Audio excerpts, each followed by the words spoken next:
¿Qué tal, mayistas? Bienvenidos de vuelta a su canal de Cultura Maya Viva. En esta ocasión vamos a hablar de un tema realmente fascinante, la tumba de Pakal el Grande, quien fue el gobernante más importante de una de las ciudades más refinadas en toda la milenaria historia de la civilización maya. Comencemos pues con este viaje.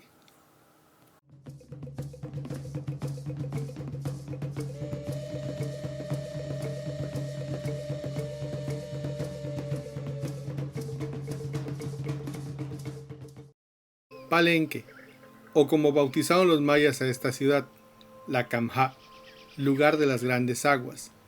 Es un yacimiento arqueológico maya del período clásico, que se encuentra en una meseta entre montañas, cerca del gran río Usumacinta, en el estado mexicano de Chiapas.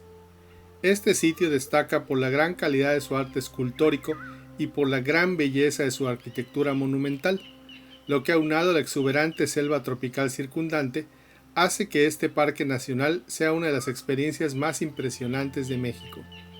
Es tal su relevancia que la UNESCO la declaró Patrimonio de la Humanidad en 1987. Gracias al avance en el desciframiento de los glifos mayas, hoy es posible leer gran parte de las inscripciones glíficas del sitio y por ende podemos conocer cada día más acerca de la historia de esta ciudad. En esta historia destaca la figura del gobernante Kinich Hanap Pakal, o simplemente Pakal como se le conoce comúnmente. Este gobernante fue sin duda el más importante en la historia de Palenque, y el descubrimiento de su tumba fue uno de los momentos estelares de la arqueología mundial. Aunque las ruinas de Palenque nunca en realidad estuvieron perdidas, ya que los mayas lugareños las conocían muy bien y de hecho temían visitarlas por considerarse encantadas. Estas ruinas permanecieron abandonadas en la selva desde su abandono por sus pobladores originales por más de un milenio. Posteriormente, algunos exploradores mexicanos y europeos realizaron algunas investigaciones, pero el estudio científico del sitio como tal empezó hasta 1949, año en el que el gobierno mexicano empezó a limpiar, excavar y consolidar los edificios de la zona, todo bajo el liderazgo del arqueólogo francés nacionalizado mexicano Alberto Ruz L'Huillier. Ruz comenzó a estudiar antropología en la Escuela Nacional de Antropología e Historia en 1938, en la Ciudad de México. Se graduó en 1945, convirtiéndose en una de las primeras personas en México en adquirir el título profesional de arqueólogo. Tiempo después, en febrero de 1949, el director del Instituto Nacional de Antropología e Historia, INAH, le asignó a Ruz la jefatura del equipo de excavación de las ruinas de Palenque. Trabajo nada fácil, ya que estaba en medio de una remota selva donde abundaban las enfermedades, los mosquitos y el calor sofocante. Como los indígenas locales no tenían experiencia trabajando en arqueología y como habíamos dicho, le tenían cierto temor a las ruinas, Ruz trajo consigo un grupo de mayas del vecino estado de Yucatán, quienes ya tenían más experiencia en excavaciones especializadas. Los templos mayas cumplían determinadas funciones dentro de la compleja cosmogonía religiosa de esta cultura, y de hecho cada templo contaba con una identidad propia, con un nombre ligado a su función religiosa. En el caso específico del templo donde fue enterrado Pakal, el desciframiento de su nombre glífico produjo la Casa de las 9 lanzas afiladas, y aunque no podemos comprender del todo el significado de este nombre, la lógica apunta a que tiene relación con 9 figuras armadas representadas en el mismo templo, y dado que la estructura en sí es una pirámide escalonada de 22.8 metros, que consta de 8 niveles más el templo superior, tenemos pues que el número 9 es una constante en la arquitectura sagrada de este edificio. El templo superior tiene 5 entradas, franqueadas por un total de 6 pilares con paneles verticales, decorados con textos y representaciones artísticas que hacen referencia a deidades y personajes históricos, entre los que destacan el hijo de Pakal, Campalam II, a quien reconocemos por tener 6 dedos en las manos y 6 en los pies, y a la misma madre de Pakal, la dama Sakuk. Cabe mencionar que directamente el retrato de la reina madre es de donde sale una estructura hueca, tubular, que los arqueólogos llaman psicoducto, que recorre todo el edificio hasta la cripta inferior, terminando junto al mismo sarcófago de Pakal. Este conducto ha sido identificado por los estudiosos como una representación de un cordón umbilical, vinculando místicamente a Pakal con su madre por toda la eternidad. Este edificio es también llamado Templo de las Inscripciones, debido a los 3 tableros con glifos que contiene en su interior. En su conjunto, estos tableros constituyen una de las inscripciones mayas conocidas más larga, con 617 glifos en total.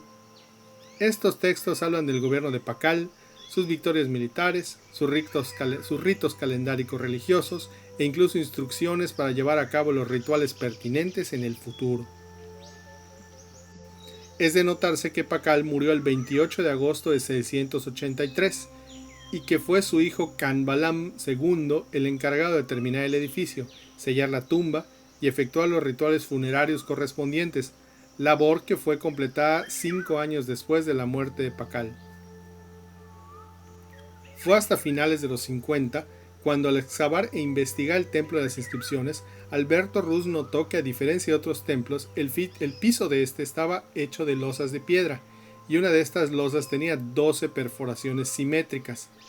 Originalmente Ruz pensó que se trataba de agujeros para colocar soportes para un magnífico trono de madera, pero conforme fue investigando más a fondo, notó que las paredes del templo no terminaban en el piso, y que además parecía haber un espacio bajo la losa de las perforaciones, por lo cual levantó dicha losa, los agujeros eran de hecho para meter cuerdas, y empezó a excavar hasta dar con un escalón.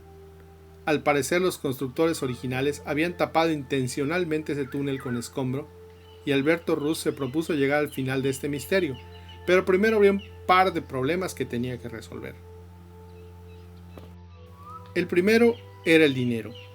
Una excavación arqueológica requiere mucho presupuesto para pagar salarios de los trabajadores y expertos, a la par de comida y servicios relacionados en medio de la selva. Para fortuna de Alberto Ruz, su amistad con el magnate norteamericano Nelson Rockefeller le llevó a que éste se convirtiera en un patrocinador del proyecto. Rockefeller acordó con Alberto el darle el 40% del presupuesto que necesitaba, si el INAH ponía el 60%. La otra razón que detenía a Alberto Ruz era el clima. En Palenque solo se puede realizar labor arqueológica en los meses de seca, ya que durante las lluvias es imposible trabajar en la selva. Hay demasiado calor, mosquitos y enfermedades, por lo cual la excavación está limitada a los meses en los que no llueve. Con todo, y por fin, después de 4 temporadas de excavación, en el verano de 1952, Alberto Ruz y su equipo de diligentes trabajadores mayas terminaron de descubrir los 71 escalones de la escalera hacia el interior del templo, resultando en un túnel de 25 metros de largo. Al final de este túnel y después de un recodo, hallaron una cámara que contenía los restos de 6 víctimas sacrificiales, 5 hombres y una mujer, pero nada más. Alberto Ruz se desanimó, ya que pensó que el túnel no conducía a ningún lado. Es cierto que se habían encontrado varias ofrendas durante la excavación y que éstas contenían objetos importantes para la arqueología, pero parecía que la exploración del templo de las inscripciones llegaba a su fin con resultados decepcionantes. Afortunadamente, don Juan Chablé, quien era uno de los trabajadores mayas y hombre de mucha experiencia en excavaciones, notó que una pared de piedra sonaba hueca, y al examinar la misma a detalle resultó que abajo del estuco que la recubría se hallaba una losa triangular. Alberto Ruz entonces ordenó a sus trabajadores hacer una perforación en dicha losa de piedra y una vez concluida introdujo una lámpara en ella, concluyendo efectivamente que al otro lado se encontraba una nueva cámara. Cuentan los trabajadores que introdujeron barretas metálicas para apartar la pesada losa de piedra triangular, que en realidad era una puerta, y que una vez apartada, Alberto Ruz se introdujo en la cámara mortuoria con una lámpara. Dejemos en sus propias palabras la descripción de lo que encontró. De las oscuras sombras surgió una visión de cuento de hadas, una vista fantástica etérea de otro mundo. Parecía una gruta mágica esculpida en hielo. Las paredes centelleaban y brillaban como cristales de nieve. Delicados festones de estalactitas colgaban como borlas de una cortina, y las estalagmitas en el piso parecían cera que gotea de un gran cirio. De hecho, daba la impresión de ser una capilla abandonada. A lo largo de las paredes marchaban figuras de estuco en bajo relieve. Entonces mis ojos vieron el suelo, ocupado casi en su totalidad por una gran losa de piedra esculpida en perfecto estado. Era el 12 de junio de 1952 y habían pasado 1300 años desde aquella noche en la que la tumba de Kinich Hanap Pakal, sagrado señor del linaje de Bacal, había sido sellada con toda reverencia por los antiguos mayas. Alberto Ruz y sus trabajadores eran los primeros humanos en contemplarla en todo ese tiempo. ¿Quién sabe qué tesoros guardaría esta tumba? Esto ha sido todo por este video. Próximamente subiremos la segunda parte. Si te gustó, no olvides suscribirte al canal. Nos vemos pronto.